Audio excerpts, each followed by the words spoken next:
Welcome to the Penny Bloom Podcast. Ain't another place that has got more bombast. Romp past your mom, dad's listening to Tomcats. Talking everything that make you sad. We don't want that. We're here to make you smile. Put your mind at ease. Peace, love, and bloom, and always praise Keanu Reeves. This what we about. Get some weed in now. We'll talk until we can't no more, and then we peacing out. Alright, let's go.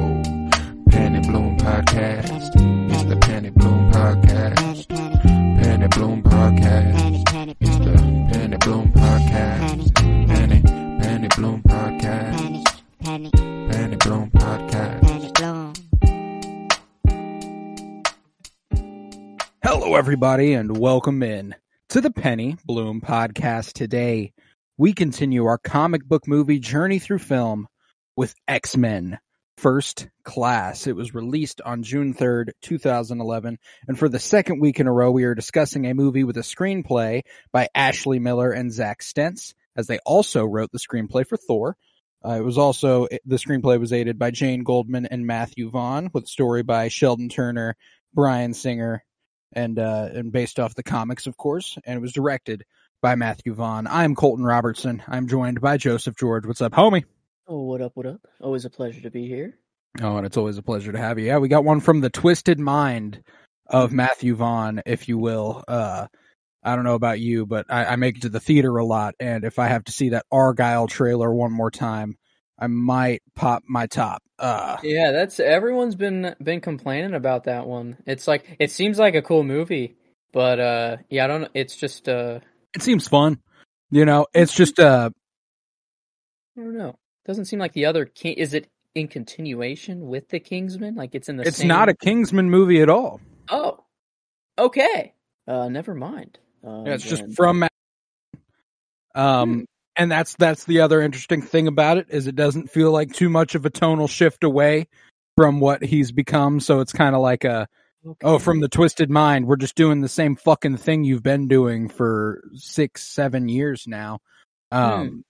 Yeah. No, and I got no beef with. I don't have any beef with Matthew Vaughn. I think he's a fine director. I think he makes fun movies. I just think that the trailer having from the twisted mind of Matthew Vaughn for Argyle is so fucking funny.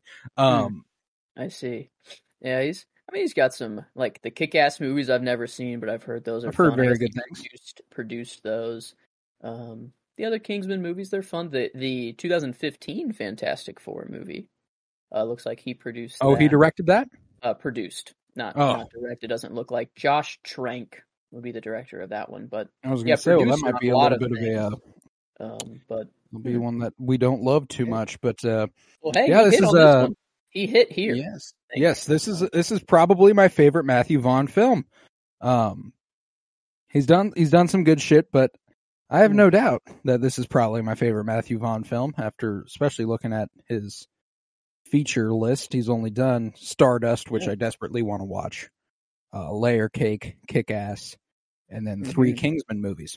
Yeah. So confidently say that for the moment, this is the top of that list. Oh yeah. I like this movie, man. I like this movie a lot. How are you feeling? Man, yeah. I remember, I'm fairly new-ish to the X-Men in all. Like a couple years ago was whenever I first started actually watching them for real. So I don't have all the nostalgia and all the childhood memories growing up with them, but I did remember on my first watch through of all of them that this one stood out. I was like, okay, whoa. Like everyone called, like I was expecting them all to be terrible just for what I've heard. But I'm like, wait a minute. They kind of did something here. Like the X-Men franchise has high highs and low lows, yeah. Definitely one of the more interesting superhero franchises for that reason. But yeah, man, I'm with you. I remember watching this. It's fun to remember movies that I watched at my old house. I moved to this house when I was like 13. So like, or 13. Regardless, when we start getting into these years, 2011, 2012, 2013, you're thinking about watching them on my TV in my old living room, and it was like still a big old shitter of a TV, like kind of a box you got too close and it would zip you a little bit. I remember if you rub your hands on it. Oh yeah. I don't know. This was one of the family movies. We watched this as a family. Okay. Because my parents knew I liked the X-Men movies. They obviously very, very important. Your parents when you're younger and showing you the movies you watch. You don't really get to go, oh yeah, I'm gonna watch this just because I fucking feel like it. And maybe that's different now because there's a lot more freedom. But I remember watching this with my family and all of us just kind of being at the end, just like, yeah, man. The ending hits, dude. It's like it does. It's a prequel, you know, so you're like, you kind of know where things are going, you know who can die, who cannot, but like, it's very the ending I thought was a very I guess I know like near kind of nothing when it comes to the comics and how accurate certain things are, but like, is the Magneto deflection into Professor? Is that they made that that's up? That's not comic based. That's an entirely movie thing. Honestly, incredible choice. I mean, it like honestly, whatever they did, was he just born paralyzed? Did he have? I can't remember. Like this, I think is kind of a really cool way to like always have some feud between Professor X and Magneto a little bit, but you know they're still friends at the end of this. It's like it complicates the relationship even more.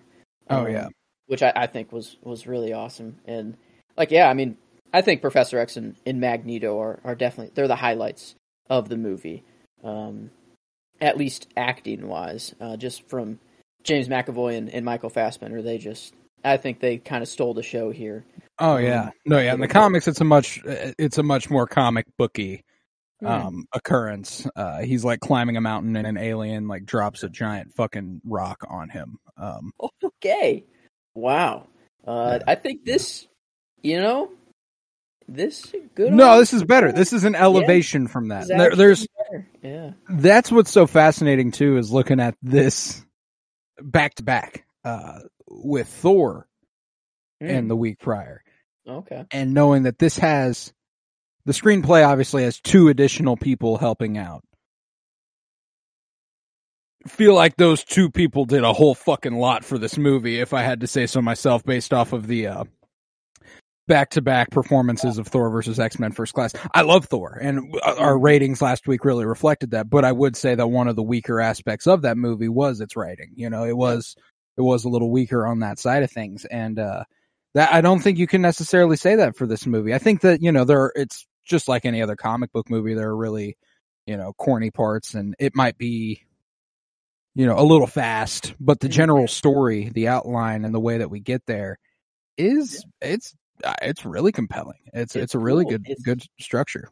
Like real world too. You know, I always like whenever superhero anything can envelop something real world. Like it's nice to have a completely different world, so you don't have to worry about who's the president at the time, you know, whatever. But you know, all that sort of stuff. But like with Watchmen, how it's like you know, it feels still very in the real world. And I think like X-Men First Class is kind of in that happy middle where it's like they use some real world aspects, but they also kind of have their just a superhero vibe to it kind of the whole time. But they especially at the time of First Class, this is the mutants revealing themselves to the world, you know. So like up to this point, you know, you got the Cuban Missile Crisis is obviously the premier real world thing here.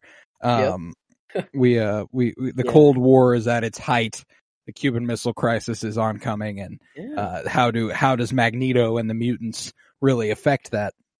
Perfect. It's like instead of having some massive villain come in and him just threaten the world, have him come in and threaten to use humanity as the catalyst. Like, I thought that was just a really, really cool idea. And like just Kevin Bacon as like the villain, you know, as like is he a Nazi? I mean, he was in those camps and he was speaking German, you know, but like,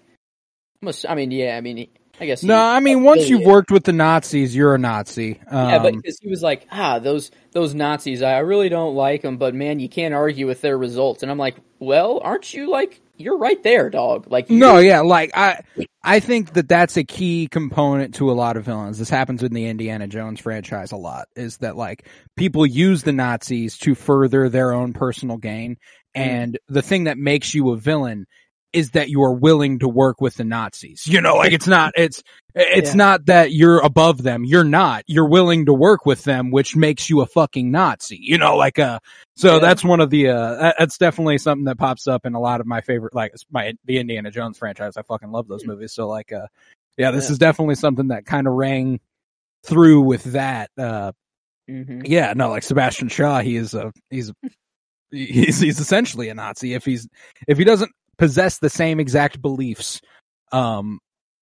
He was willing to work with them, you know, and that's you're like that's not a good thing, man. You're like you have your own office there. I'm like I mean, yeah. Someone did something and they were like, let's take him up to Schmidt. You know, it's not a good sign.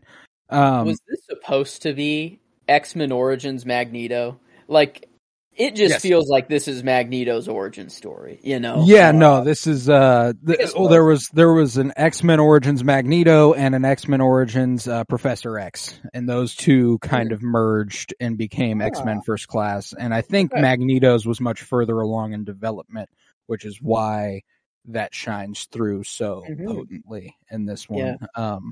Yeah, Michael Fassbender, he's just an action, like, I didn't really realize how, like, after seeing The Killer, before seeing The Killer, I've always just known him as Magneto. You know, I haven't really seen him in much else. But then after seeing him in, like, a movie like The Killer, it's just, like, he has this action, like, whenever, I'm thinking to whenever he's, like, storming this, like, Russian dictator's house or something like that. I don't, like, there's a compound, and he's, like, they're all waiting for something to happen, but he's like, no, I'm going in. And he's like, right. It's like down low, and he's kind of like running, but still walk. It's like this fast walk. Like The Killer, yeah. Yes, he just has this. I don't know, this sort of that vibe to him. Even here, and I don't know. I thought he absolutely dominated the movie, just character wise and performance wise. Even for me, I've always loved Magneto. I think that's kind of the constant in all of the X-Men movies for me, is whether it's old or young Magneto. I'm in. No, you could always count on Ian McKellen and Michael Fassbender to bring that character to life. And Magneto is easily the character of the movie for me. And I thought going into it that I was going to have no doubts about him being my performance. And I was actually surprised that I, at every turn, wanted to pick James McAvoy.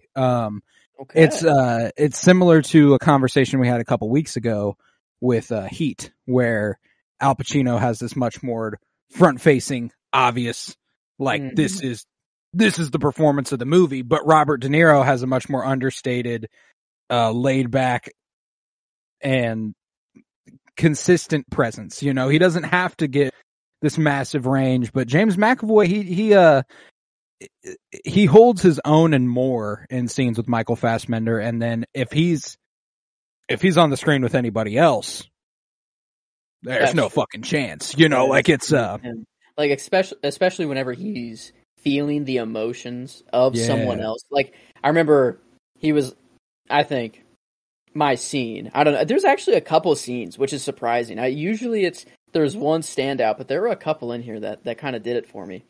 But when it's Magneto and Professor X, and it's kind of their all training montage, and everyone's getting a little bit better with their stuff, but then it slows down and you just have Professor X and Magneto, and he's, you know, telling him, hey, you know, or shoot me in the head, you know, it's like point blank, and it's like, I can stop it, or whatever. But then it's like, all right, let's actually challenge you. Move that satellite dish over there. And then he looks into Magneto's mind, and like, you know, finding that moment between, or the area between serenity and rage, or, you know, whatever the verbiage is there. But whenever he finds that, like, memory with his mom, and like he just starts to cry too. He's like, oh my God, that was beautiful. Like, thank you for that memory. I was like, oh my, like, what a weird, like, that'll never happen. You know, that's just something you can't do in any other movie unless you have someone who can read minds. Well, it's fascinating because, like, even the way you put it there, like, oh my God, that was beautiful. It's not even like that's not even how he feels. Like, he's just experiencing it as though he was Magneto, and like that's That's a tough thing to portray, and I think that he did a fantastic job of it, and the way that he is able to reckon with other people's emotions and then put it through the filter of how Xavier would deal with it is really the highlight here. And it's there. I mean, shit, the final standoff for me, I'm going to go with it. Just cause I mean, obviously it's the emotional climax of the movie whenever, and there's probably 2 scenes there where he kills Shaw and then they go out on the beach and then they have that whole thing. But true. Yeah, I'm just going to kind of wrap it up.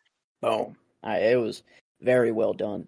Oh, dude. But that part when he's killing Shaw, there's a lot going on there where Magneto is forced to be satisfied with what's occurred here, but Xavier has taken all of the vengeance out of it. Shaw is not experiencing anything. There's no pain happening to Shaw in that moment, and it's all going to Xavier.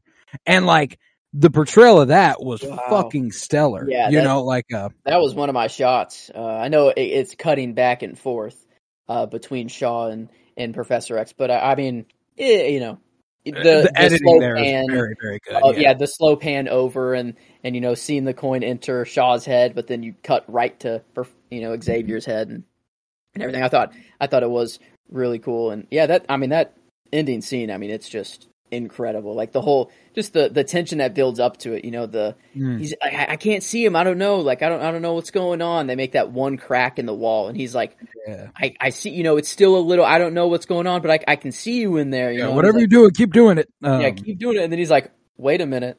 He's like, oh, like he once he finally gets the upper hand, he's like, hold on, what are you about to do, man? Don't do what I think you're gonna do.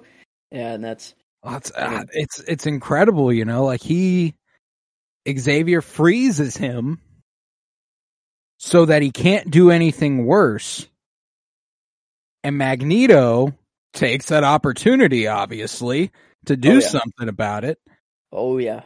And he knows, Xavier, that if he lets go, then they can't do, like, there's so much going on there. Like, Shaw is such an overwhelmingly powerful individual. Yeah, this dude's got the best kind of mutation of all time, I'd say. I don't know. I mean, he can just, anything you throw his way, it just makes him stronger. And younger. It's kind of like the Black Panther suit, redistributing all that energy, but he can do it innately, just by himself, which does make for a really cool villain.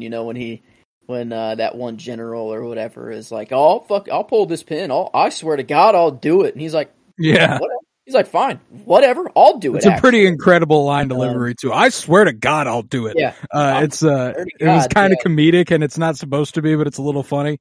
I swear to God, oh man, and also we get I know one meme out of this movie. I prefer the real Raven. No, I said the real Raven. That was nice. I always like when you get. That's a pretty big meme too. That one's like. No, that's transcended. It's transcended to the point where, like, it's also in such a tame moment that if you don't know the movie it's from, you have no shot of guessing it's an X-Men movie. No. Even when it came up, I was like, "Oh fuck, that is in this movie!" Like right whenever they're in his room, I'm like, "Oh damn, yeah, that is right. It does come from this." But yeah, there's like I don't know. This one surprised me a whole lot. I mean, I knew I was going to enjoy it, but I did not think it would break, like, I guess I have the other X-Men movies at 12 and 13. But, like, I don't know. I didn't expect to love kind of everything about it. Like, it was written well. I thought the story was just super cool. Like, end of the world is at stake. And these are the only people that can stop it. That's always nice. But then you have and even we're talking a lot about Magneto and Xavier, but even, Raven, Mystique, and all the other younger crew. I mean, they're not bad. They're like, yeah, it's. Oh no, like I would argue that if Magneto is not the best character, and I think he is, the second's not Xavier, it's Raven. 100%. Yeah.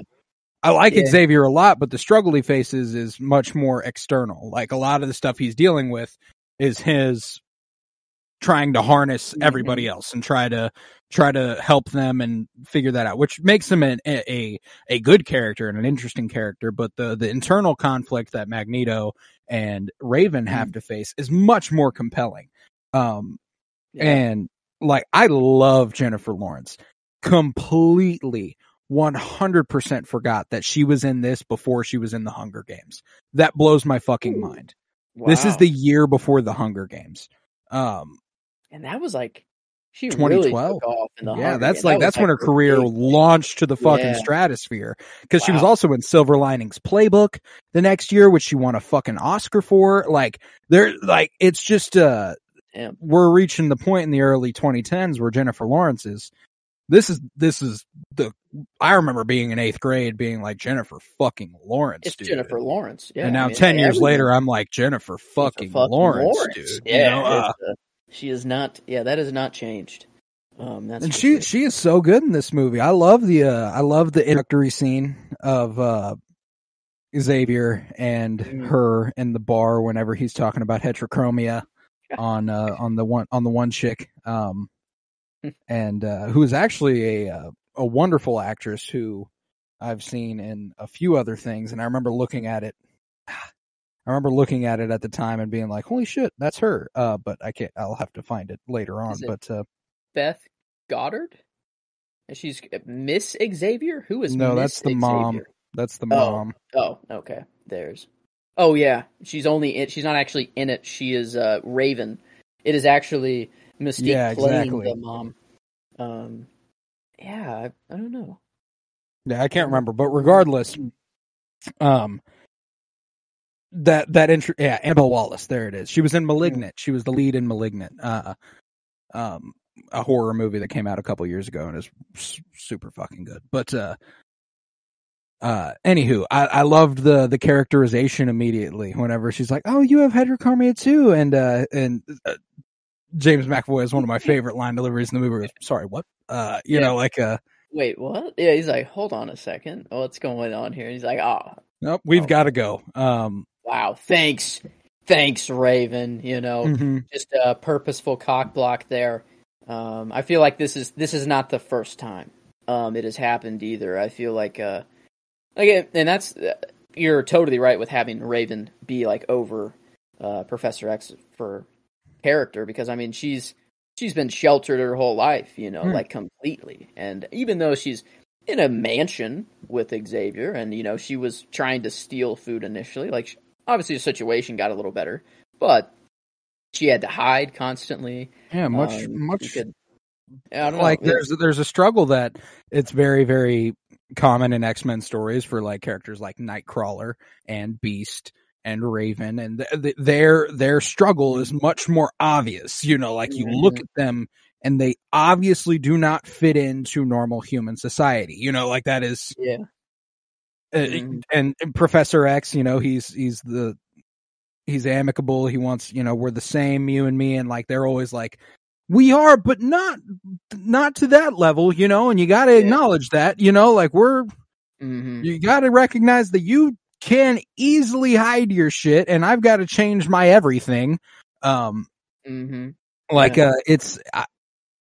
Magneto put it best, half focusing on changing your appearance, you can only be half focused on whatever else you're doing, sort of thing. And it requires constant attention, which I don't really think of, as like Mystique, having to think to constantly change herself, it's probably it's not just a flip a switch and you're good. I don't know. I mean, I don't fucking know how it works. This is a superhero movie, but no, I love whenever Magneto starts to like open her world up a little bit, be like, hey, don't change a thing, actually, like if I looked like you, I wouldn't change a thing. He's just walking past her and Beast consistently being like, you ain't shit, Beast. Fuck you, Hank. They're like about to kiss. He's like, "Am I interrupting something? Sorry, Yeah. whatever." But yeah, that cure or whatever you're talking about, stupid as shit. I wouldn't even think about it. You're great. Just kept walking on. That's just I don't know. I love how he's so like he's in the group initially just because he's leading them. Like the group will eventually get to Shaw, and that's all he cares about. Right. But like he was about to dip. He got some paperwork or something on where Shaw might be, and he's like, "All right, see you later." Put it in his briefcase, walking out, and you have Charles just there waiting outside the door, knowing he's about to do it, which I thought was awesome. And yeah, I mean their scenes together are always so good. Like the satellite dish, the hey, I'm about to leave. I'm not going to tell you that you can't leave, but I don't think you should. Yeah, you might as well have some friends. Shaw has friends. You might try that. Try that for yourself too. And he comes back on his own. And I love the back and forth Magneto does see. Like he's in it, but then he's like, I am in it actually for my own sort of motives too. I gotta get rid of this guy. And fair enough. I'd rather see Shaw go out maybe a little more brutally, honestly. Kind of like the Nazis in the Argentinian. Thank you. The bar there. That scene was incredible. Another contender. That's one of those ones that's hard not to choose. Oh my god! I fucking love that scene, and Michael Fassbender, potentially acting wise, one of his more subtle and impressive moments, but it really, really plays. It rings magnificently. I actually watched this for the first time. Not for the first time, but in this rewatch for it. For some fucking reason, my version of the movie does not translate the German. They're speaking German, and I was like, oh, well then they must go back to English here shortly, and it's just some little greeting. No, they speak German the entire fucking scene. So I was like, well, this is clearly something wrong with the subtitles here. I need to but regardless, I let it play out. I watched it like that because I know the general direction of the scene, and watching it with no actual context via verbiage and watching their faces slowly change to realization, and the editing kind of go with that, and Michael Fassbender gain intensity. It's incredible. I thought it was really good, and obviously I'd remembered it prior. It's something about how one of their father was a farmer, the other was a tailor, and his parents were killed by farmers and tailors, and they were just following orders, et cetera, et cetera. But a lot of that this movie as well. And the action, it's very quick, but the stabbing of the hand, and then the bartender is about to shoot him, and he doesn't take the knife. I don't know if he rips it out. He might just use his ability to rip it out. I don't know, but then just sends it to the bartender, kills him right back into him. I don't know. It was just so sick, and I did have the subtitles, so I guess I knew what they were saying. But some of the line, his line delivery is very good. I have no German. I don't know what I had no idea what the hell they're saying if the subtitles. But he was like, yeah, a pig farmer and a tailor, or whatever, and or I don't know, when he's cheersing him, or right before he drinks, and he just takes a long drink. I don't know, his line delivery was just incredible there. And yeah, I ended up giving him the performance and character for the movie. I don't think I could go any other way off this watch. I mean, I was just kind of deadlocked on Michael Fassbender the whole time. Don't know if it was just post-killer interest, or I don't know. I've always just kind of had a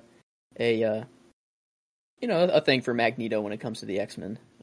He's always just different. He's different from everyone else, and his motives and everything just make him for best villain in Marvel. I think I have no doubt about that. And fair. To see him brought to life in a continuity that is obviously very, very spotty in terms of how they maintain it, but Yeah.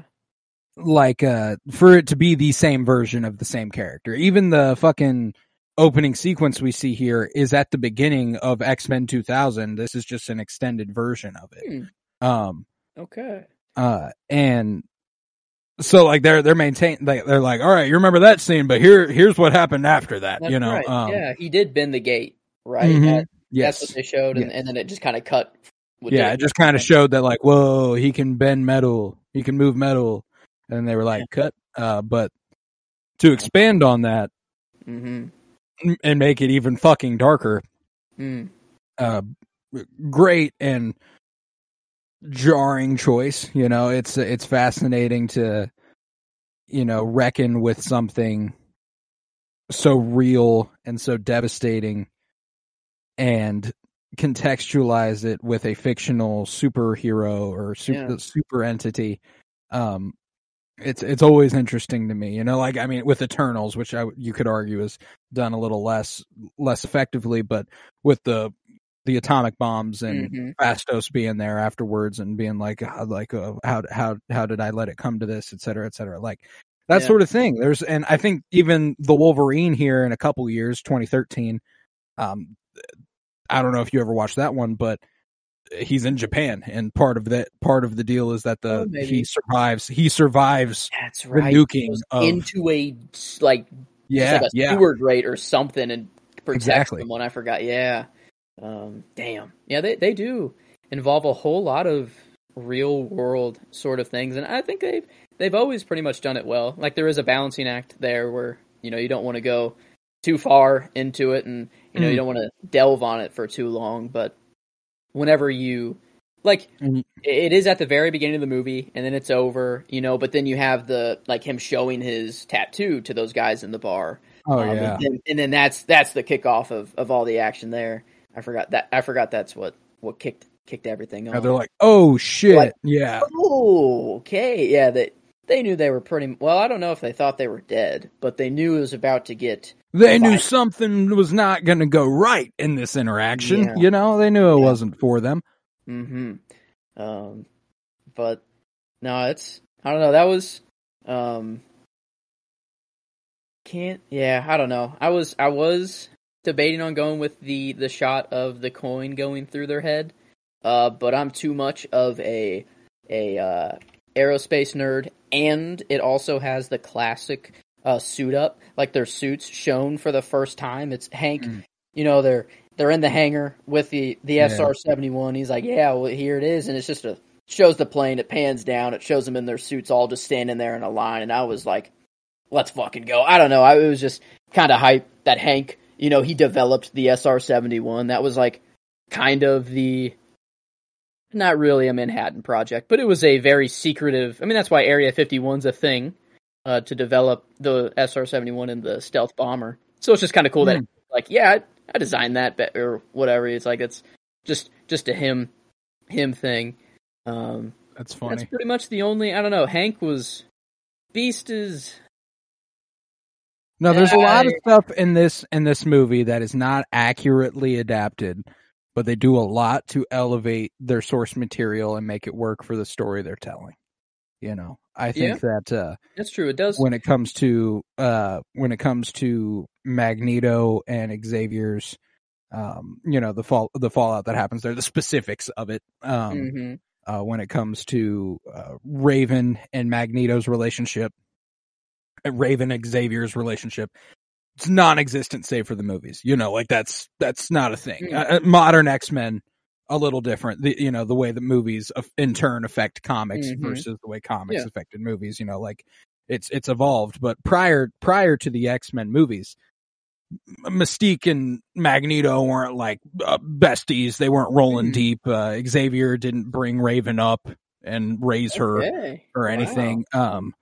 It's not something they do in the comics, you know. So like a lot of that works extremely well. I love all of that. Yeah. Beast and Mystique is the worst fucking thing this movie has to offer. Yeah, I mean, like, he's always like, it's cool whenever he's like, yeah, I designed Cerebro. I designed all these suits to help you out. I designed all these cool things. But like, other than that, like the cure thing was like, whatever. And even my thing is that there is so much about this movie with this beast that could be just fine. That could be 100% okay. It is the fact that you are trying for a romance with Mystique. And I know that Mystique's conflict does kind of hinge on the self-hatred, and it's something that Hank in this movie ultimately perpetuates and keeps going. But I think we don't even necessarily need a relationship with another mutant who's telling her you're not beautiful that way. Like, she already feels that. It's not something that she needs reiterated, and we know she feels that, like, so regardless. And then the way it culminates with him becoming Beast and her being like, you're perfect the way you are. This is what you were always meant to be.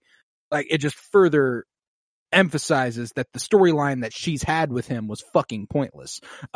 Like, they very much so could have just done everything the same and not had a romance brewing between the two of them. Yeah.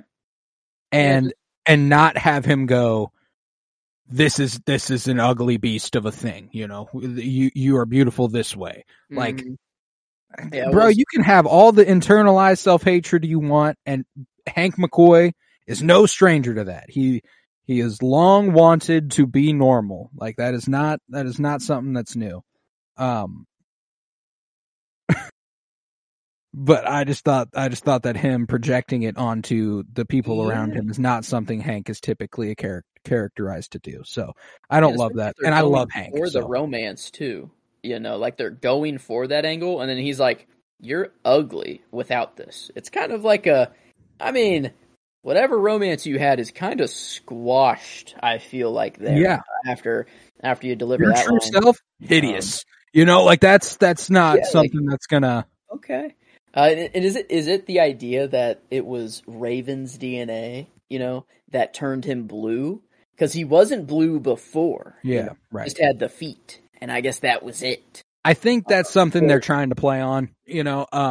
I do, because I think it's the only reason he would evolve into that, as far as this is concerned. And obviously, Beast in comics originally starts like, that's all very faithfully adapted. He tries to take a cure and he evolves into a beast. Like, there's no, that is what happens to him.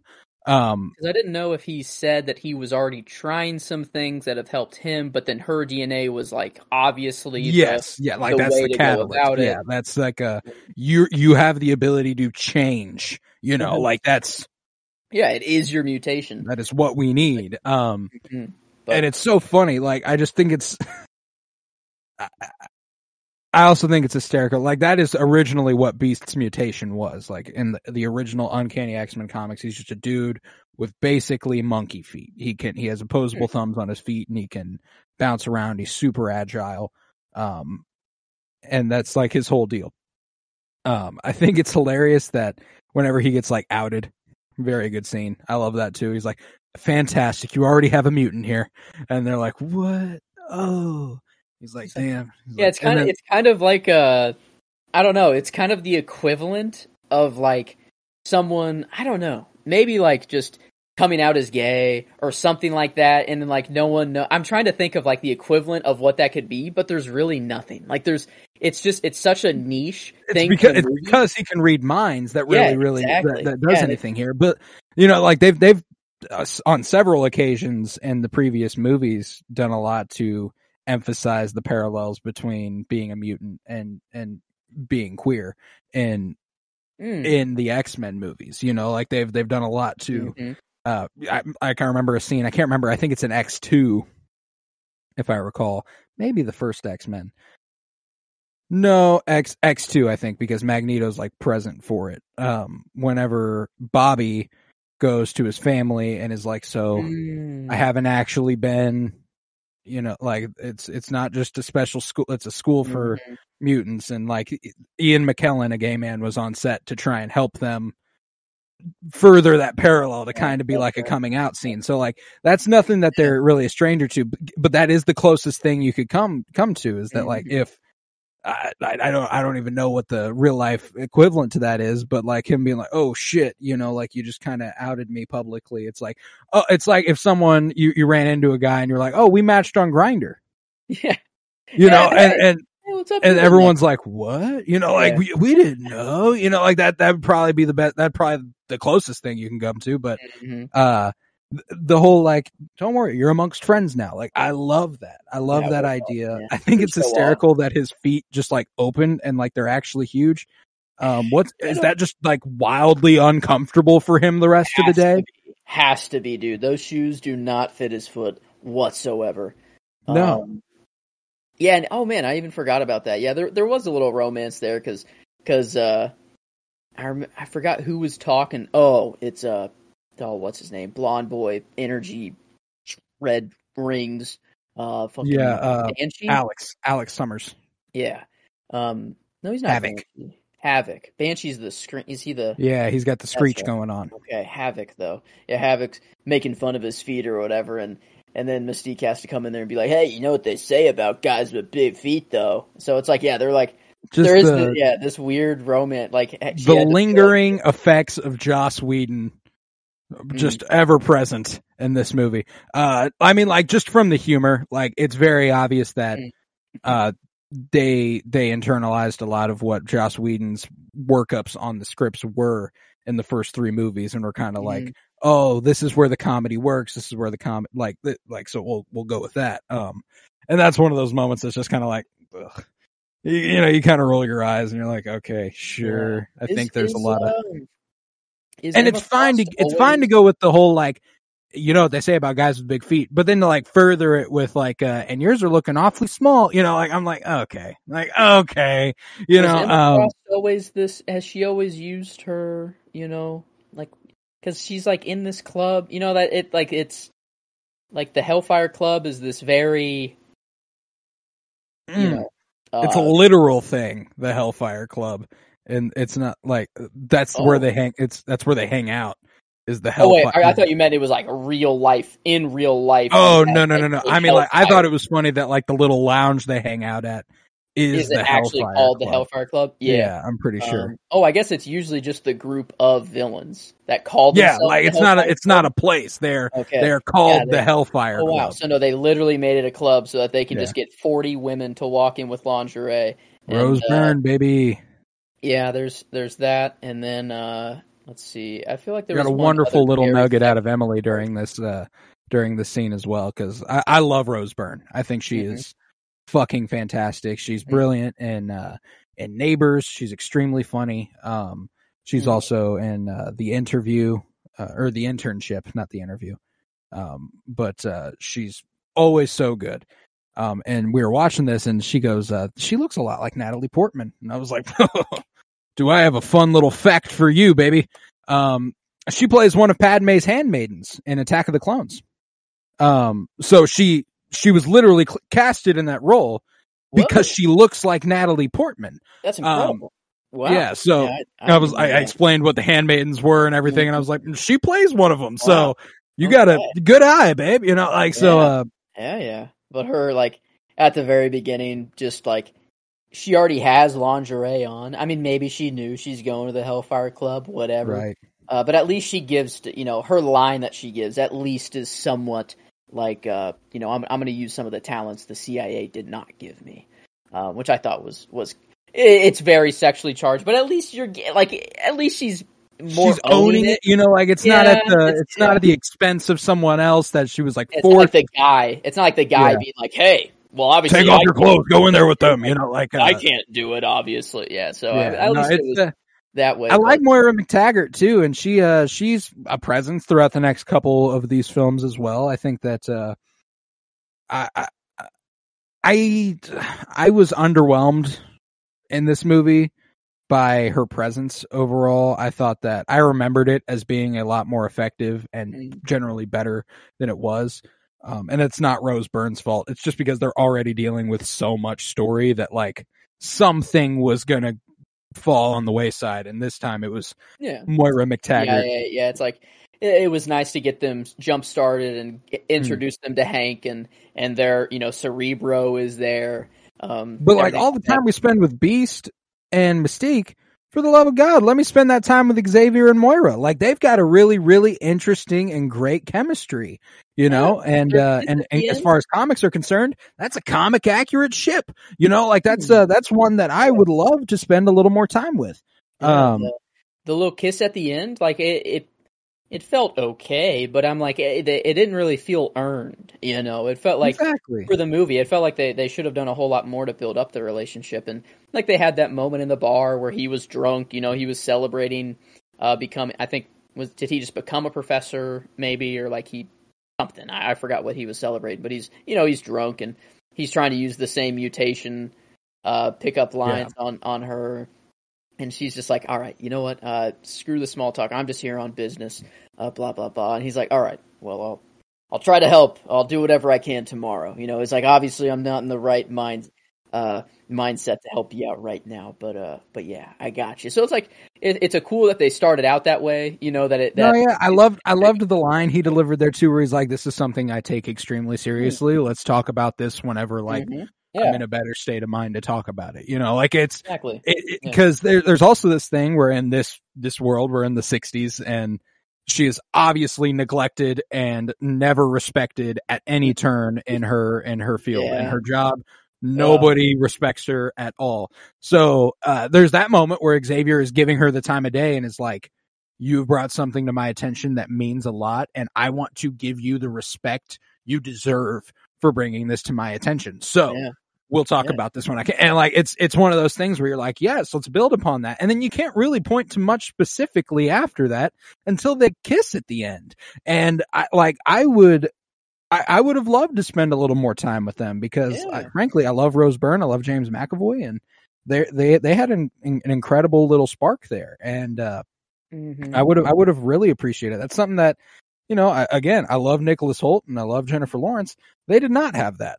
They did not have much chemistry, and it was fine, you know, but it's not popping the way that it felt like James McAvoy and Rose Byrne were a little bit. Like that. I don't know what other scene they could add in there, but even just a pull aside conversation, like, hey, I know everything's great, you know, whatever. Like they did have that one, you know, when that one guy who was just in that department that took him over to Hank and all of them. I forgot, like. Man in black suit. Wow, is that actually what he's credited as? I think that's him, Oliver Platt. But like he's like, all right, well, you know, if we want to go forward, we're gonna have to get the CIA's approval, blah blah blah. And then you know, Magneto and Professor X are just like, actually, no, we're on our own on this one, with no involvement with the CIA whatsoever.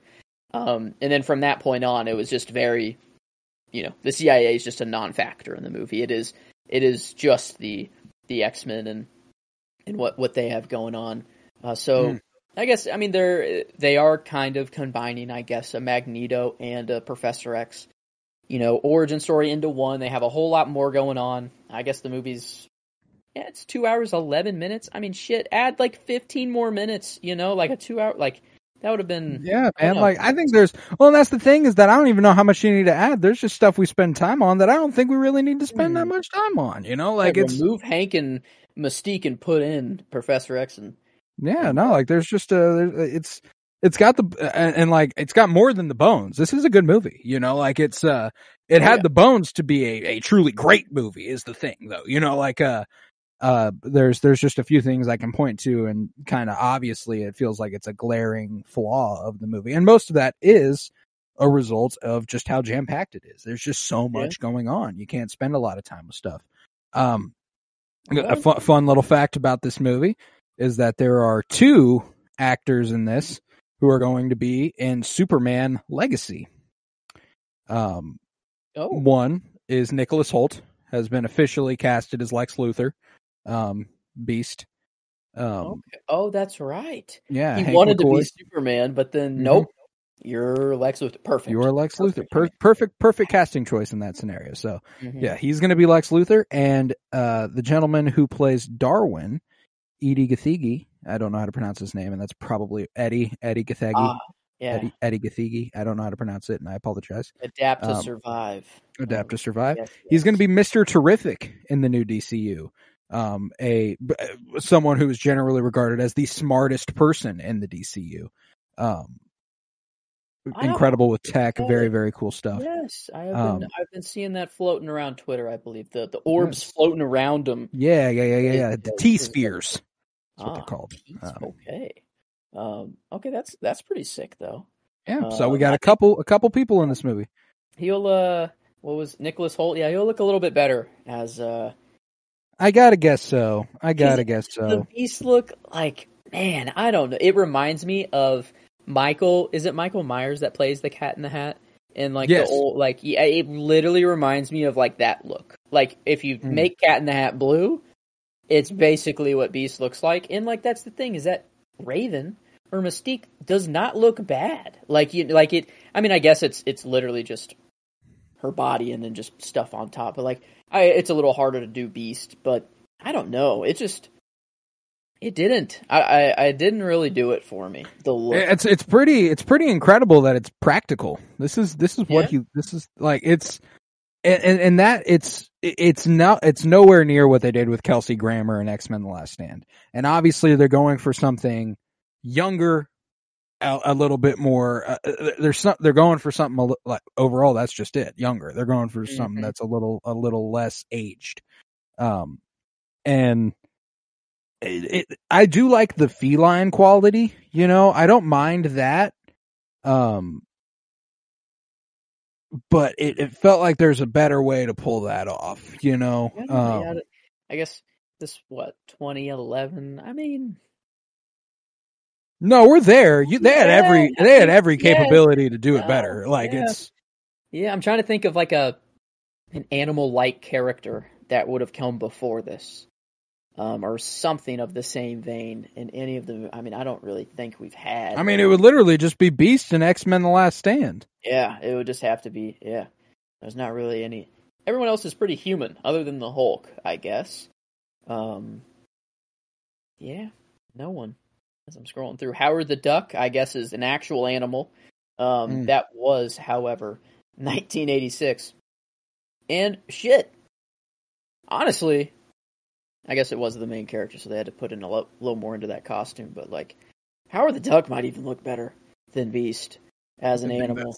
I think that's overselling it. I think that's overselling it. He doesn't look that bad. No. It's just the face, the hair, the rest of his body, great. It's just the face. I don't know. No, whatever they did there is not quite working for me. What they did with Mystique is fucking brilliant. I think Mystique looks outstanding. And it's also just a really wonderful, interesting choice coming off of the original X-Men trilogy to make that one of your main characters.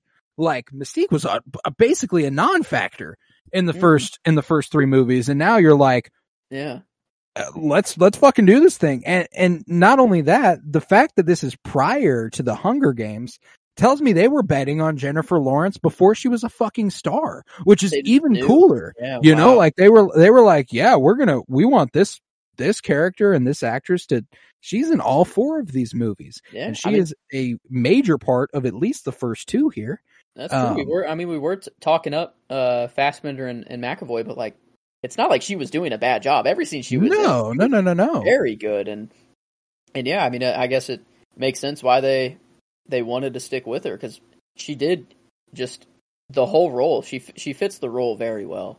And yeah, I'd say probably the top three characters: Magneto, Professor X, and Mystique. You know, when I think of the X-Men, but I guess if you're more comic, versed or whatever, yeah, probably not. It probably doesn't swing that way. But as far as I know, the X-Men, that's after Magneto and Professor X. I mean, the next one I think of is Mystique. Just like the core group. I'd say Beast would probably come next. Wolverine. Okay. Throws a wrench into that. Sorry. Yeah, he might be number one. Yeah. I was gonna say, well, that's the thing, is that he also existed prior to the X-Men in a separate, or not. He existed in his own right outside of the X-Men, not prior to the X-Men. And he's also the only one that's gotten like solo movies and stuff. So it is easier to separate him There was from a pretty cool the piece of X-Men. trivia about this movie. This is Hugh Jackman's 5th appearance as Wolverine, which makes him the first ever actor to play the same superhero 5 times. And I'm assuming the one before was Christopher Reeve. Yes, he would have been 4. Yeah, because I can't think of anyone else who's done 4. Patrick Stewart. Before this? Or after? Like, it is Patrick Stewart. His 4th appearance was in X-Men Origins Wolverine. Okay, so he would have 4. So I guess, yeah, I mean, it is a cameo, so it's like, can you really call it his 5th performance? But he does have more than this. He does still go on to play Wolverine a lot more. But I thought it was just cool thinking back of, like, how many times someone has played a character. And now, I guess, shit. Like, is Tony, like, Robert Downey Jr. as Tony Stark? I wonder how many movies he has. He's in Iron Man. He's in all 3 Iron Man movies, all 4 Avengers movies. He's in Spider-Man: Homecoming. Mm-hmm. He's in The Incredible Hulk. That's right. A little cameo there. True. Yeah. If we're counting cameos, he's got to count there. I think that's it. As far as movies are concerned. Does Wolverine still have him beat? Does Hugh Jackman? Wolverine does. He's got 3 here.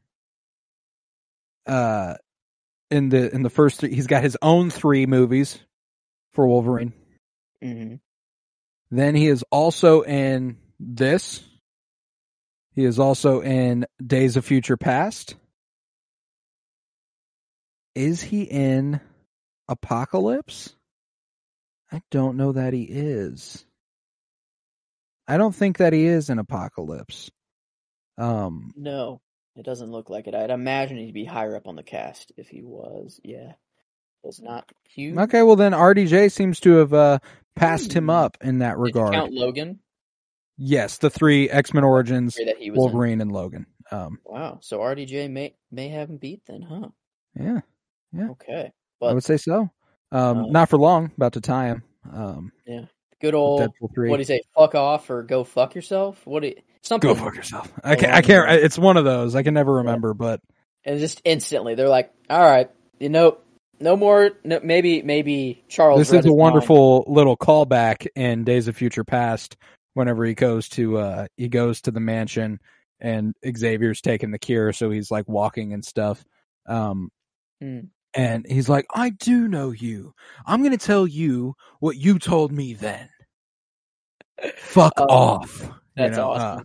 That's awesome. Yeah, the one F word that was used for the entire movie. It is go fuck yourself. That's awesome. Yeah, I love that, Hugh Jackman just comes in to literally tell everyone to go fuck themselves, and that's it. Because I'd imagine you're sitting in the theater and you see Hugh Jackman at that bar. You'd start. You'd become very excited. You're like, holy shit, he's in this movie. What the fuck? You start to think, and then it's just nope. That's it. 10 seconds, if that.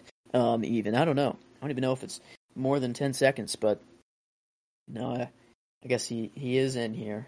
Wait a minute. RDJs. Is he wait in a more? minute.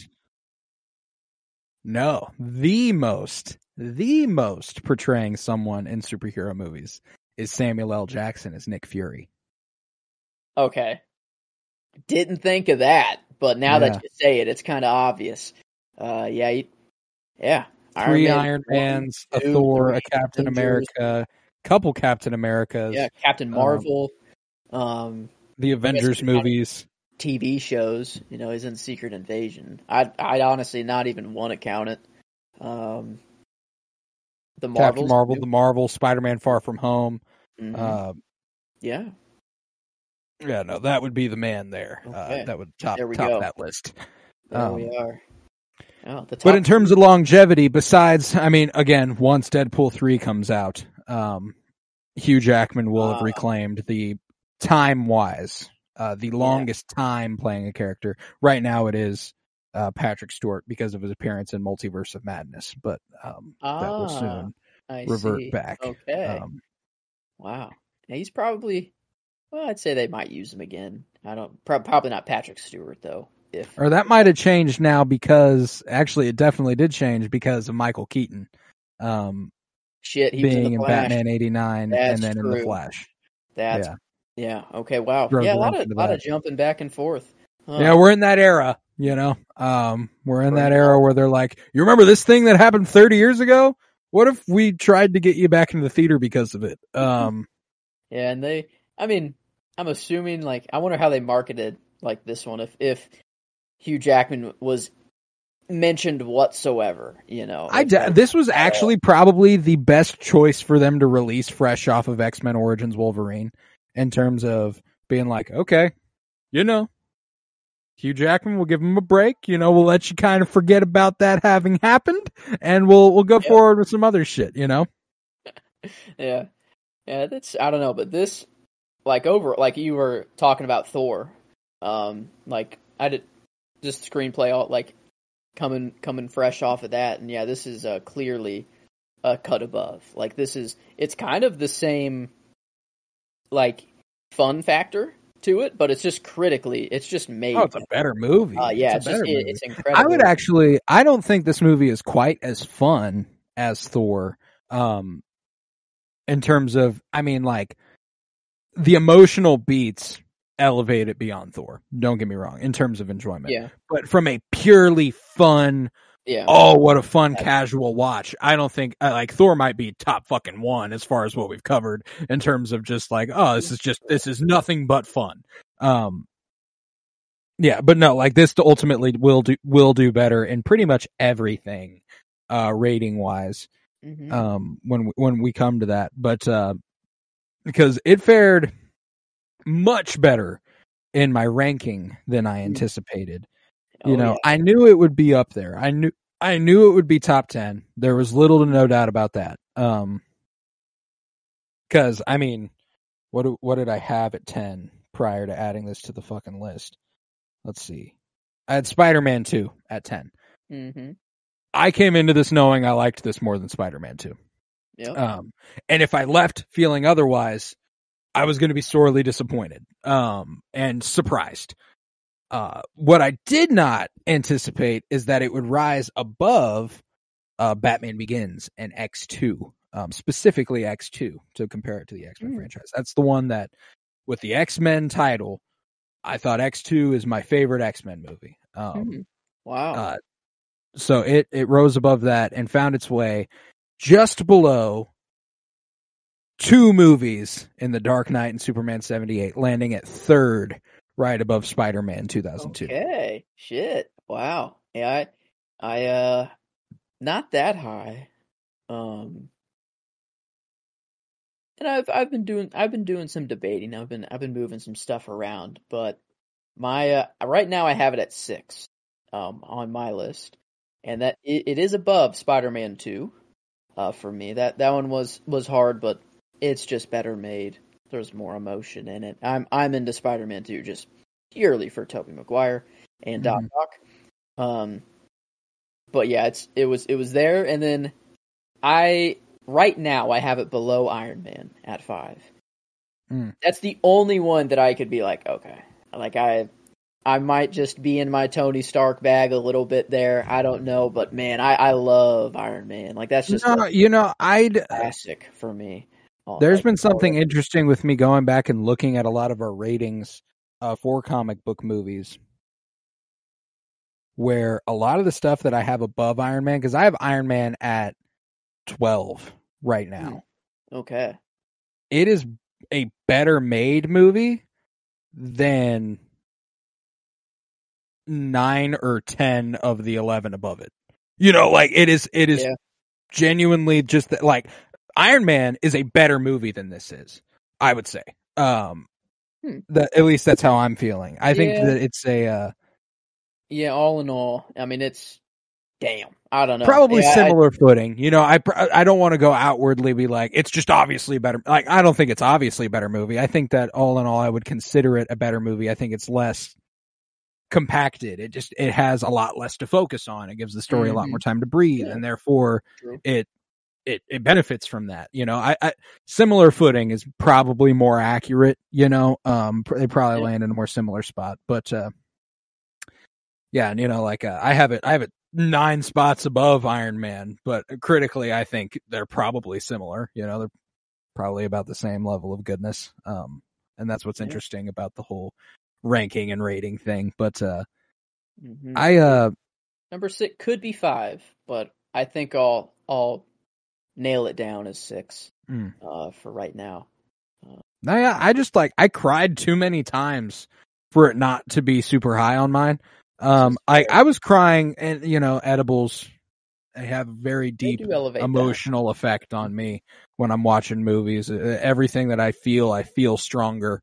It is Cerebro. It is literally an edible form of Cerebro. Exactly. So there's that moment whenever Magneto and Professor X meet, and he's like, there's someone out there, get somebody out there, help him, he's gonna die. And he jumps in himself and he talks to him, and he's like, I know what this is, I know what you're feeling, it's okay, you will die, let's get out of here. And when he pulls him up, and he's like, I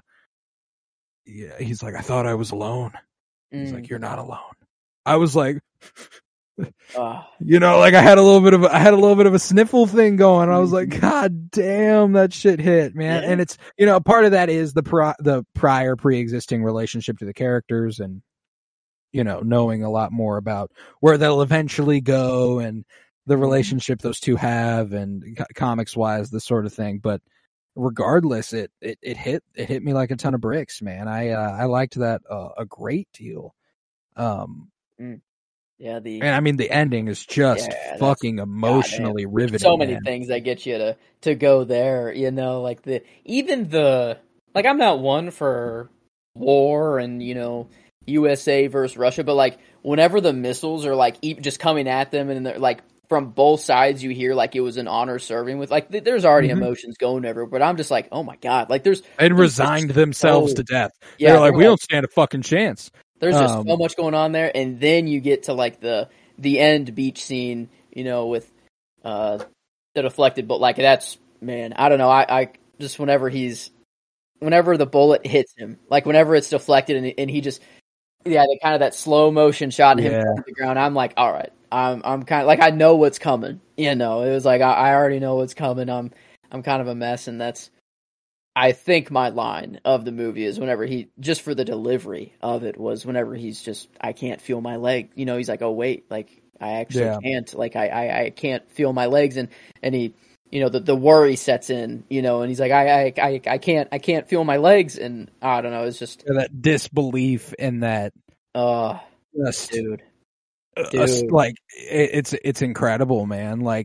This man who's been processing the emotions of everybody else in this moment, having the toughest time processing his own, and being the gap in between the bullet hitting him and him realizing his legs aren't there. Magneto gives a whole speech. He tells everyone hey, yeah, come with me if you want, and all gives his Magneto speech. Raven walks over to him and is Charles knows. He's like, I know. It's fine. Go with him. It's what you got to do. And then then everyone runs over to him, and he's like, oh shit. He's like, oh, now I'm thinking of myself for kind of the first time. And just as far as it not being comic accurate, I think I am not, if anything, I am impressed with how this is immense. This is the best possible, one of the best comic inaccurate moments in any superhero movie. This is emotionally that driving force and that rivalry, and the level of forgiveness that Charles Xavier has to have in his heart to not really hold it against him is incredible. I loved this whole scene. I love whenever Magneto, he instantly runs over to him and basically catches him before he hits the ground. And that's making me cry. And then he delivers his speech, and he reaches out to Mystique and says my favorite line, no more hiding. Oh man. Yeah, dude, he can have a monologue. I like whenever Magneto steps up, has his monologues, and this one's good, but I mean, the older kind of. I remember. I think it's X2. Whenever he's in that like church or whatever, and like all the mutants are there, and he walks up, steals the show, and is like, "All right, now I need you, and all right, let's go," or whatever. Like I don't know. Magneto always has such good like monologue, or like just he owns the attention of everybody always. And like even the people who were obviously on Charles's side, like they were still like kind of listening to him, and they were like, well, I mean, I am, I'm still sticking with Charles, and what you're saying might make a little sense, I guess. But, you have, like, Beast, and I think Banshee ran over to him. I feel like there was one more. Alex Havoc does. Hank there? Hank is there. Beast runs over. I think I might have already said, but, I mean, that beach scene was... If it's not, I mean, it's probably it just is the scene of the movie. Like it's. Did you clock that Alex Havoc is Scott's older brother, Cyclops? Really? Yeah. What do they like? How is that known? Or like, what do they do in the movie to? They don't do anything in the movie to tell you that. It's just that is Alex Summers. That is Scott Summers' older brother. Oh, wow. Oh, it's just his last name was Summers. Yes, yeah. Oh, I guess I just didn't really hear. Yeah. No, yeah, like you don't on that. Wow. You might not clock it. You might, but that's yeah. He's Scott's older brother, and the timeline of these movies is really, really iffy. I think Days of Future Past takes place like 10 years later, or something like that, or maybe. Wow, Charles ages fast. Because in he's old. He's Patrick Stewart in Days of Future Past. Patrick Stewart right? and James McAvoy are in Days of Future Past. Oh, he's yes. He's in the future. Yes, right. yes. Okay. Yes. I don't think Scott Summers is introduced into these movies until Apocalypse, which technically takes place like 20 years after this, and Alex looks exactly the same. Like Alex looks exactly the same as he does here. So like that's where like the continuity of these movies. I don't really give a shit because that's how comics work. Like people don't fucking age. Like they've been, and sometimes they have aged like 10 years, but it's over the course of like 40 years that they've aged 10 years. So it's like, it's I don't know. And then you have a Shaw that can actually not age. Yeah, exactly. That's just what he does. But I was also reading that Azazel and Mystique. Yes, that Nightcrawler is their kid. Yeah, Mystique is Nightcrawler's mom. Is that like is that known in the movies or is that just comic? The movies do not treat that as the case. Okay, I was wondering because I'm like I did not know that at all before. That is definitely a comics based thing. And the thing is that in the movies, it could be the case. They don't like, I mean, blue skin, teleportation. Like, yeah, they have both, both traits of them. And I'm trying to remember, I have a tough time straightening out the introductions of some of these characters because I think Days of Future Past mostly concerns itself with characters we know and have known. I think Apocalypse is when they start to reintroduce a new generation of characters with Jean Grey and Nightcrawler. Like I think that at the beginning of Nightcrawler, which is 16, 17, 18 years after this, Nightcrawler's in that one, and Mystique just ran off with Azazel. So like there's a thing where like he could be their son, but like they don't acknowledge it. I don't think in any real capacity. Okay. I don't know. Glad we got the classic suits though. They didn't shy away from that. That's a perfect opportunity. Yeah, it's a little toned down version of the classic suits, but it's still a little militarized. But it's they're going for the yellow, which I like. Yeah, those classic Uncanny X-Men original suits. I like those a lot. I think they're underrated. I enjoy that look a great deal. So, seeing Hugh Jackman in what seemingly looks like a much more faithful, classic suit in Deadpool 3. At least the set pictures and everything. All the leaks. That's looking pretty cool. and that'll be, I don't know, looking forward to that. But Yeah, I'm excited about that. I don't know. I'd say as far as any of the other X-Men movies, like I don't think this one will be topped. I guess Logan, when we get there, if that's technically an X-Men movie, or like it's in that universe. But I'm excited. Days of Future Past is fucking good. I do remember. Is that Peter Dinklage? He's in there. Yeah. Is that right? Yeah. Okay. And and they have to do. Oh, I'm like, that's the thing. I have to remember, like, Days of Future Past. I know that there's like, they Wolverine goes back in time or whatever, and they're like protecting him. But as far as like anything else that really happens there, like, I don't know why they're sending him back. I don't know what they're doing necessarily. Like, I don't have the, like, if you like Age of Ultron, I can clearly pick out the plot of that movie any MCU movie. I just know the plot. But these movies, I don't know. I really have to think about them as to what happens. But yeah, I don't know. This one, I always remember it as being like the one I just came back, or the one I was like, wow, this one was just a cut above. No, and I can't blame you there. I think that's something that Days of Future Past leans into, is that sort of real world a little bit. Like it takes place in our world, kind of, and I love that movie. So it'll be interesting to recall whether or not I do actually hold it above this one. Because right now I don't think that's the case, but I remember a lot about Days of Future Past. Like, Days of Future Past is one of those ones where I could tell you the fucking plot. Okay. Okay.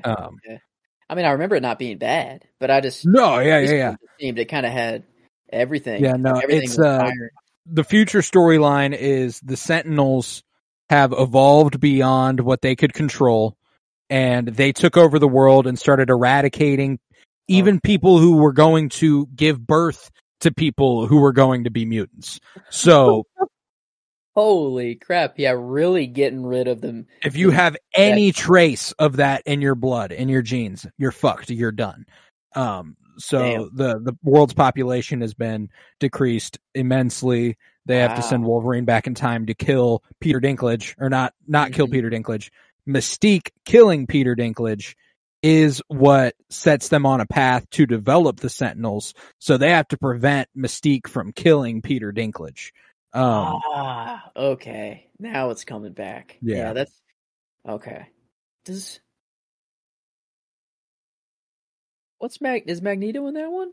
Yes, he is. What does he do there? It's the one where he picks up an entire fucking stadium. The stadium, right? Okay, I was like, I felt like that was a different movie, but and he just plops it around the White House, or like, no, like the big thing he does in every movie. This one, he catches all the missiles, throws them back at them, picks up a stadium in the second one, destroys Auschwitz in the third one. That's right. Apocalypse is like, hey, you can move the Earth, dude. Yeah. That's pretty sick. Yeah, Magneto always gets the coolest shit. He always gets some fucking massive goddamn moment. The prison break, sucking the metal out of the dude, just making the little flat disc floating on out. Like, goddamn, he's so effortlessly. Always cool. Just always badass. Cool. Yeah. No, I love me some Magneto. So, and this movie probably gives him a greater chance to shine than pretty much any other one. But yeah, I like I said, third in my ranking. Okay. Which means enjoyment wise, Superman are those the two? Those are the only two above it. Okay, so not even Mask of Phantasm. Is that Mask of Phantasm is one I'm going to need to revisit. I know. I need to as well. It's the only one. It's at 4 for me, and like I wouldn't have put it up there if it wasn't, that no, way. it's deserving of that. I have it at 5. Okay. Yeah. And I think with a rewatch, it would go to 3. I just have not rewatched it in a while. Okay. But yeah, that's wow. I mean, it's this one deserves it though. It is up there with that company. Not necessarily Dark Knight and Superman. I think that is very fair. That's a cut above, that's a different tier. That's a different tier entirely. But as far as like, I have Iron Man, Mask of Phantasm, Spider-Man 2, Batman Begins. It definitely belongs around there. That like, are we ready for a rating? Are we there? Is it time? I think we are. We've hit all the favorites. I'm just trying to think if we left out any part of the movie. But I don't. I don't think I said my shot. My shot came during the final standoff with between Shaw and Magneto, and I don't. This movie visually was interesting for me because I don't think it was boring by any means the way that like Iron Man 2 was, but I don't think that it was visually inventive in any real capacity. I think it was just kind of it was just a solid. It was just solid, you know. I don't think it was incredibly difficult for me to pick a shot, which is rare. That's not something that happens true. a lot. Yeah. It was and it wasn't because nothing was stand out one way or the other. Nothing was like, God, this is so dull. Nothing was like, God, this is so gorgeous. So it was like, you really got to search for it. So I ended up going with the moment where right before the tables turn with Shaw, right before Magneto grabs the helmet off his head, there's a zoom in on Michael Fassbender's face and the light flashing behind him. That's going from like yellow to red to yellow to red. And that whole room already has this really soft blue glow that like the lighting in that sequence is gorgeous. And that's why I ultimately went with it, is because it's just beautifully lit. So it's very small, very quick moment, where the tables are turning. So there's a little bit of like a facial acting thing that also aids it towards that, as Michael Fassbender knows he's got him where he wants him basically. And it's really good. Wow. It's really compelling. Yeah. So I ultimately went with that shot. So Magneto got the clean sweep for me in every single favorite except for performance out of James McAvoy. Yeah, I gave him everything but the line for me. And the other shot I was maybe thinking of going with was whenever he's on, like hanging onto the wheel, like the landing gear of the SR-71, he's like pulling the submarine out of the water. And Charles is like, hey, that, you know, remember that what's the word he uses? It's serenity and rage, but like the area between area doesn't sound right. Something in between serenity and rage, and he starts to have that like kind of cry, you know. Fassbender gets the tears in his eyes, and he's just pulling it up, and like I'm pretty sure like you cut back to the all the other like normal military men on the boat, you know, on their boat. They're like, what the fuck? They're like, what the shit? They're seeing the SR-71 for the first time. That's like a new plane just for the world. So they're like, what the fuck is that thing? It is just floating. It's not, you know, like the SR-71 couldn't do that, but you know, it's the X-Men. So it could just hover. And it's pulling a submarine out of the water. I mean, that's that was just sick.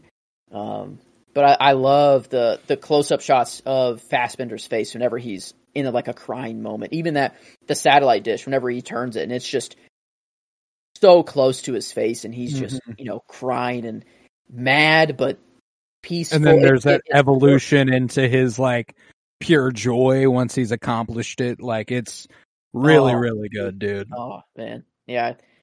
And I think I found it. I was looking through quotes. Was focus, a true focus, between serenity and rage. Yeah, I don't know. It was beautiful. You know, you had that line that was called back to a few times is nice. The mutant and proud was good. Called back to every now and then. And I'm still big on the Magneto or Eric and Xavier ship. I love that.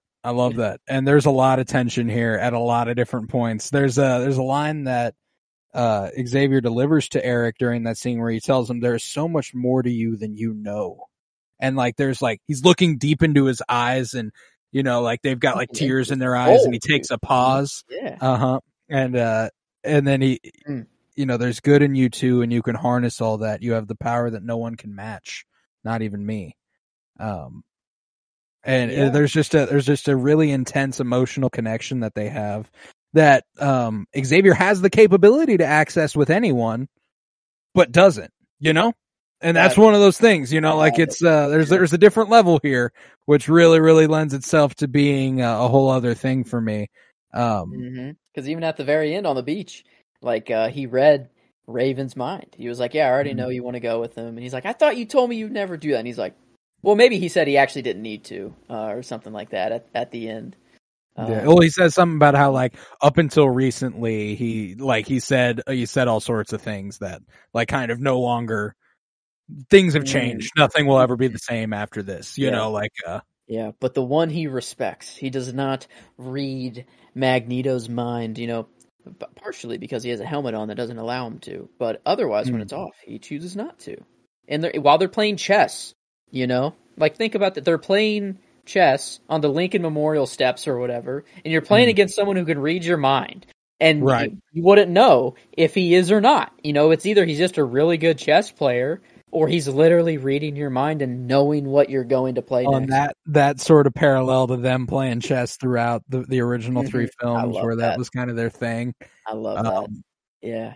No, dude, I it's just those two. They have such the characters already have such a chemistry. And I was talking about how Rose Byrne and James McAvoy have a chemistry, but the best chemistry in this movie is between James McAvoy and Michael Fassbender. That's true.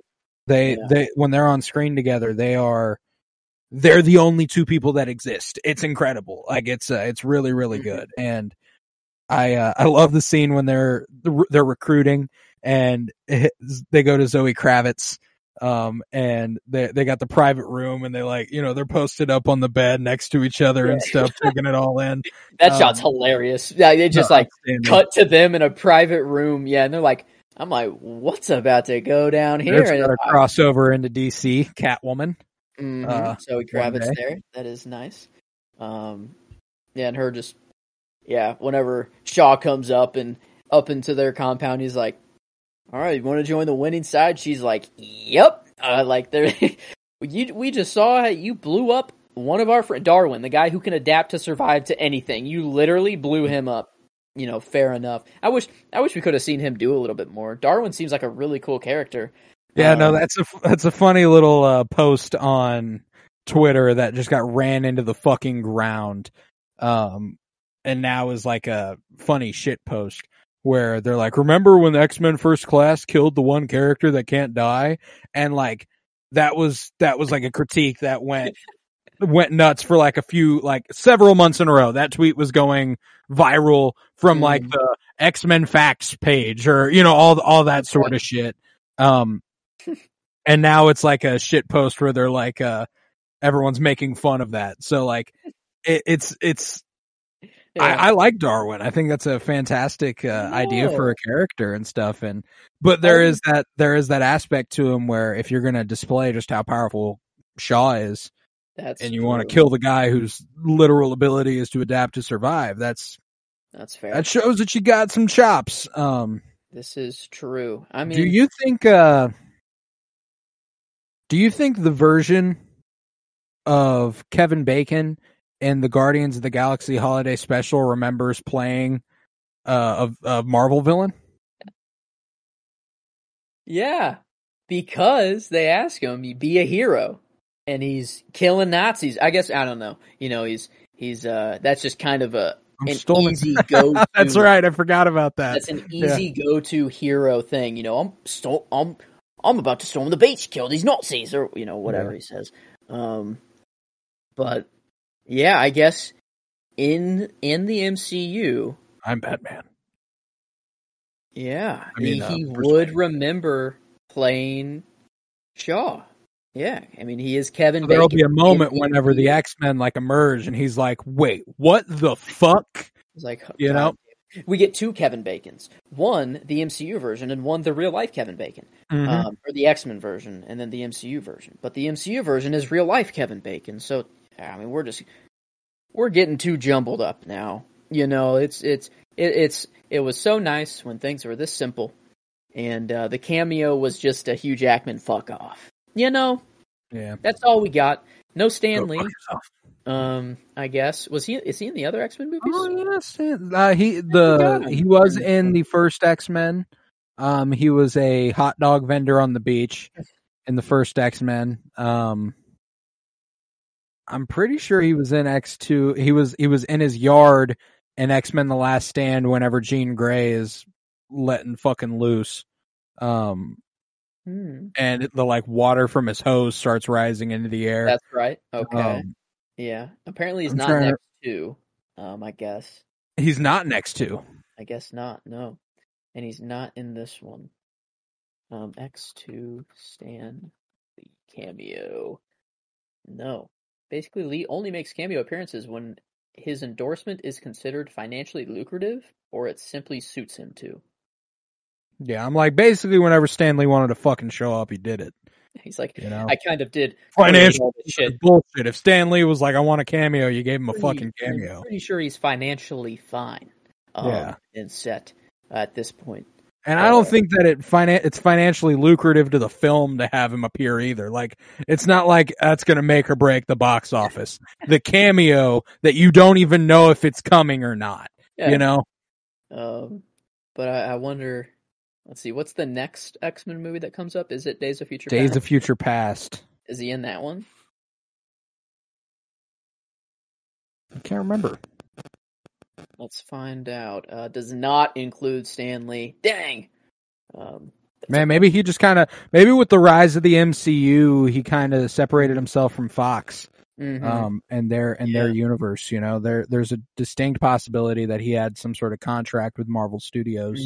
I can see that post 2008. Yeah, true. Because like another interesting example is, does he have a cameo in The Amazing Spider-Man or The Amazing Spider-Man 2? I don't know. Yeah, trying to remember. Is he? And The Amazing Spider-Man Stan Lee cameo? Oh, yeah. Is this? He's the librarian in the school, and then Killer Croc and they're just fighting behind him, and he's just like scanning books. That's right. Whatever, that's listening right. to music. Yeah. Interesting. So maybe he just really didn't fuck with the Fox. Yeah, he's got to love Spider-Man, right? You know, he's got to be there for Spider-Man, yeah. But yeah, okay. No X-Men movies, I guess, for him. Let's see if he's in, I don't know if he's in the second one. Or maybe is that the second one? That Killer? What are you looking for? That's the first one. First one's Killer Croc. Second one is the Hobgoblin, right? So yeah, Hobgoblin and Electro. Okay, he doesn't even say a word. He's just at Pete or Gwen's and like their graduation ceremony. He's just someone in the crowd in the second one. So, but yeah, no, gotcha. I guess not here. That's all right. We know all about him. He doesn't need to be in the movie to. For sure. But yeah, I think we might be ready for a rating then, if I do say so myself. And you know, as far as enjoyment is concerned, I'm hovering around that 9 spot. That is Iron Man. X2 is at an 8.75, and if you are saying it did elevate above. I'm right there at a 9. That's Iron Man, V for Vendetta, Mask of Phantasm. That's right where I have it in my list as well. Yeah, right. I mean, I'm like Batman Begins is a 9.25. I think this one has more impactful emotional beats for me. But just generally, I think I do. It might be closer to that. And frankly, I'm looking at it like we might have been a little nice to Batman Begins. Like maybe Batman Begins also belongs in that 9 spot. I'd honestly not be opposed to knocking down Batman Begins to 9 and then having this be the only 9.25. Okay. I'm cool with that. The actual, like, fun-wise, like we were saying, Thor. You know, Thor is a more fun movie, but the emotions behind this, it's actually just enjoyable on that sense so much more. And I think it does deserve that bump, honestly.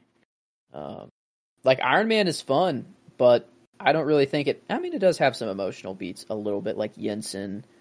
Tony's... Oh, yeah, it's okay. I don't know. I think it's either a 9 or 9.25 for me, I think. I say I like the idea of bumping Batman Begins down and bumping this up. I think that's a fair assessment of this. Okay. And I already did the Batman Begins bumping down stuff. So perfect. As far as the main part of the graphic for it, yes. Gotcha. Okay, 925 there. Genre wise, shit, we got some sick ass action. I mean, like the Magneto stuff is always nice. The pulling the submarine out of the water, the missiles being sent back. I'm trying to think of just all the I mean, as far here. as like a historical fiction, action adventure, it's firing on essentially every cylinder. I think that we gave Watchmen a 9.25. I think it's got to be that at least, Okay. Yeah. I mean, it's up. Spider-Man 2 would be a 9.5. I guess if we want to go up to 9.5. That's the only thing we have below a 10. We don't have any 9.75s.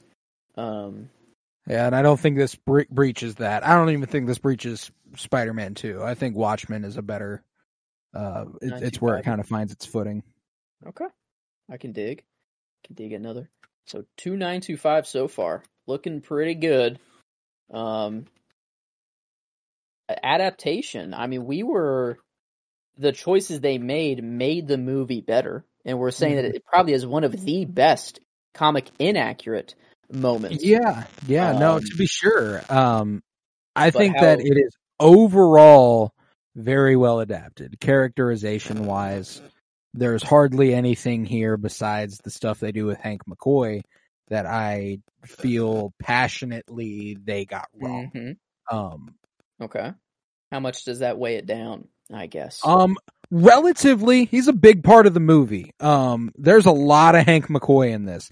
I would say he's the fourth lead after Magneto, Xavier, and Mystique. It's Hank McCoy. He's top of the bill there. So, I mean, like, obviously he's not the lead, which it only means he can affect it so much. But his storyline is one of the more prevalent parts of this movie. Another character that I think is done characterization wise is fine, but it's undersold like crazy is Emma Frost. I love Emma Frost.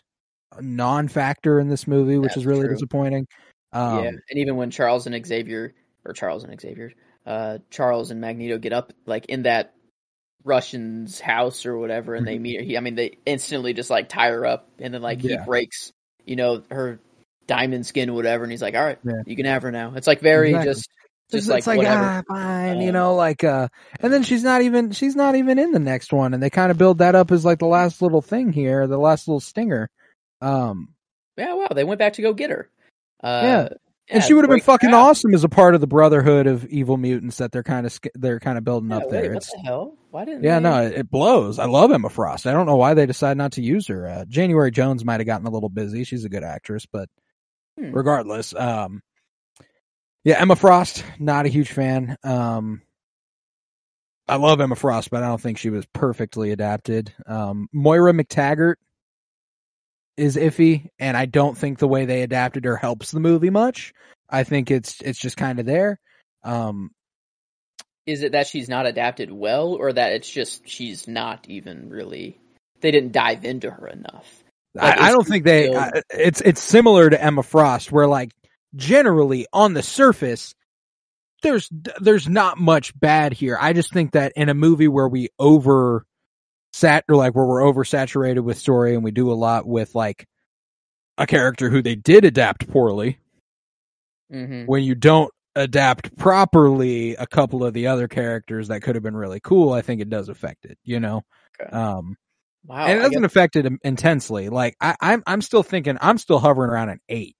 Like that's where we have Iron Man and Spider-Man 3 is the 8s. The one above it, Batman Forever, at an 8.75, and then that's the highest we got until a 10. That's Spider-Man's Dark Knight, Superman, Mask of Phantasm. There. I think that as far as the X-Men movies are concerned, aside from X2, this is the best adapted movie in the X-Men franchise, you know, and even X2 had a few more problems than this, I would say, as far as, you know, Storm is a little iffy in that one, and Rogue is just accent. a consistently off adaptation. Yeah, we gave that a 7.5. Yeah, so X2, like, I say that makes the floor 7.75, and I'm even more comfortable with an 8. Okay, I like that. Yeah, same. Iron Man and Spidey 3. I can get behind that. Okay, so there we are. Now critically, I mean, shit. It's a little cheesy at some points, but good cheesy in this case, I think. This is like I would say it is good cheesy, but and this is my gut takes me, and this is not a bad score. 8. That's kind of where instantly my heart takes me. Okay. That would be I think that X2, but above the first X-Men. I don't think it's as good as X2. Okay. While I might enjoy it more than I did X2, I still think X2 is a better written movie, and frankly, more excitingly written. I don't think this is poorly written, but I just think there's so much this movie is trying to do, and there's a lot X2 is trying to do, but it feels like it just had so much clearer of a direction and how they were going to get there. You're right. It's also visually much more stimulating to me. I think that those early 2000s comic book movies, while they're not, some of them might not have panned out best, they were always trying something. It felt like if you got a visually dull superhero movie in the late 90s, early 2000s, it stuck out like a sore fucking thumb. And I don't think that's the case in X2. And it's sad that became more of the norm come this time and into the 2010s. Okay. But I mean, an 8 would tie it with the first X-Men and Spider-Man 2. It is above Iron Man. We gave Iron Man was what I was talking about it being on similar footing as is 7.75, 8, you know, like I'm cool with that range. I don't think I could go higher than that. Yeah, no, I mean, I agree. I think I agree with you. Like that 8.25 is, we have X2 and V for Vendetta up there. I think I might have elevated the V scores, but I know I still love that movie. No, I like V a lot too. I still stand by I think V for Vendetta is a better movie than this as well. Yeah. And the first X-Men and Spider-Man 2, we're getting there, but I mean, honestly, like I'm fine with the 7.75 or an 8, I think. Because I think it's, the 7.5 we have is Batman 89. It's better than that. It's better than that. Yeah. So I'm which I guess whichever you want to go with, I guess 7.75 or an 8. Maybe the average will scream something out. If it's a 7.75, it would be an 8.56, which would place it above. It would place it 6th, right below Batman Begins, but above V for Vendetta, The Watchmen, Iron Man. If we gave it an 8, it would be an 8.63, so still below Batman Begins, so in the same spot. Do we want it to be a little bit closer to Batman Begins or a little bit further away, basically, is the only... You know, when it comes to, like, the fucking Sumai will always gut me on Watchmen there. For Watchmen? Fuck it. I finished the comics, by the way, and it's not, like, the movie's ending is not that bad. I expected the comic ending to be, like, I mean, it was better. But, like, I stand by my feelings of the Watchmen. But we can ignore it, I guess. Because here's the thing. I'm comfortable with this. I would be comfortable with this being a 7.75, and I would tell you with my entire chest it's better than The Watchmen still. And that's at an 8.75. Probably is. It probably is. hey, you used your sumai on that one. We can't take it away. Those sumais are immovable. Those are the ones we cannot change. You made it an 8.75 in that episode. It's an 8.75, and I've just got to be okay with that. I don't know. It hit me differently than any other. I don't know. I think the comics had a lot to do with that one. It was definitely fresh. For sure. Yeah. But But I Yeah, think no, I mean, like, I'll put it at an 8. I think since we got the first X-Men at an 8, I don't think I could put it below that. So I'm cool with that. there we are at an 8. X-Men First Class. So that would, an 8.56, is that what it was? 8.63, sorry. 863. So an 86%. I believe IMDb, I mean, they were actually pretty nice to it. 7.7 for IMDb. That's pretty good for a superhero movie. It is. Let's see. On the good old tomato meter, they gave it an 86 critically and an 87 audience. So roughly, I mean, we're all right, pretty spot on with the tomato meter. At an 86 there, but there we are. Yeah, and on the adjusted for inflation, as I call it, on that rating, it would put it on the same level as Manhunter and X2, which is feels right, 84% on that. So nothing too crazy, nothing too out there. It's one of the good ones. This is one. Just I don't know. Just everything was firing on all cylinders. And I mean, a few gripes to be had, but overall, I think it was a very, very nice surprise. It's a good one, man. It's a very enjoyable one, yeah. And at an 84%, tying it with Manhunter and X2. Manhunter's at 35th, X2 36th, this at 37th on that list. Yeah. So, just to give you an idea of how nice we are, an 84 barely gets you top 35. You know, it's the scale as compared to others might be off, but our scale, as it is compared to other movies, I feel like it works. And the back and forth between directors in this is, I guess, a little bit different. We are probably a little nicer to these movies, anyways. Like whenever we're saying that movie is, let's see, what's the highest critical rating? Probably Dark Knight, but that one's actually just up there. Yeah, 9.75 for Dark Knight, a 9 for Batman Begins, 8.75 is the next highest. I mean, I don't know. It is kind of a weird category when you're talking about a superhero movie, but if you can make one that feels like it can leave that category. Oh yeah, no, it's this one's almost there.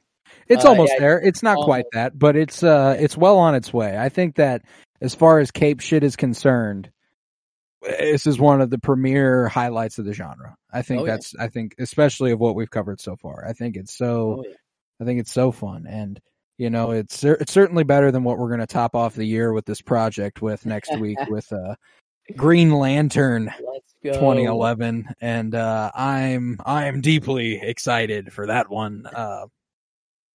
Yeah. Oh yeah, it's gonna be fun. You know, at least we'll get a little bit of Ferrari before. We'll get some good Michael Mann before. But no, it's who knows. Might be another surprise. I've never seen it, but I've heard many of things. I don't know that this one's gonna be a surprise for you. I mean, it might make it more fun. It might be Jonah Hex type beat. You know, it might be it. Here's the thing for me is that I think Green Lantern was trying much harder than Jonah Hex was. That's what makes it bad, probably. Yeah, it's the fact that I think they were going for something that was a good movie.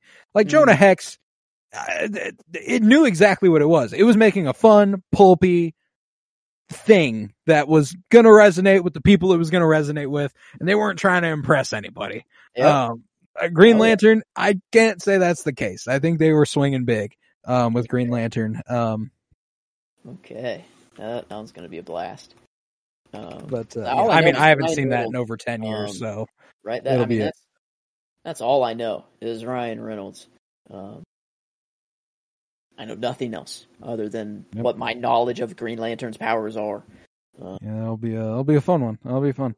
But yeah, with that, methinks we shall conclude this episode of the Penny Bloom Podcast. If you would, head to patreon.com/PennyBloomPod, where you'll find over 50 hours of exclusive content, all sorts of book reviews, comic book reviews, movie reviews, and the like. all over there for $3 a month. You can support this podcast financially, which is huge because it costs me money and I don't make any off of it unless it's over there. Head to Twitter, follow at Penny Bloom Pod, follow on Instagram at Penny Bloom Podcast. Remember to leave a 5-star rate and review wherever you might be listening, and to keep downloading. It's a huge help. Like I said, we are continuing our comic book movie journey through film next Friday with Green Lantern. But we're in the meantime going to be doing another addition to the Game of Thrones rewatch, which the math in my head ain't mathin'. Is next week? Next week, season 6, episode 8. Mm-hmm. You are all right. Season 6, episode 8 next week for No One. Damn, is next Monday Christmas? Yeah, it is. Damn. Yeah, it's creeping up.